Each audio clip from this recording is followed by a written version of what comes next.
এই যে শুনছেন, সাদা কাফন ছাড়া আপনার আপন বলতে কিছুই নাই। হকগুলো এই স্বার্থের কাঙ্গাল, বুঝলেন? এই স্বার্থ ফুরাই গেলে গা হকগুলি আপনার সাইডে চলে যাবো গা। আর যখন হকগুলি আপনার সাইডে যাইব, তখন দেখবেন আপনার এই সাদা কাফনই একমাত্র আপন হয়ে থাকবো। তা বা কয়দিন কন?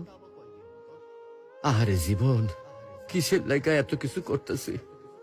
এরই নাম কি জীবন? এই আছি, এইটাই ফুটুস ফুটুস। কিছুই তো আমার লোকে কবরে যাইব না। না যাইব আমার শখের মোবাইল ফোনটা, না যাইব আমার শখের গাড়িটা, আর না যাইব আমার শখের বাড়িটা। কিছুই সাথে যাইব না। এগুলা ভাববার মধ্যে কি আর সময় হয় আমাগর?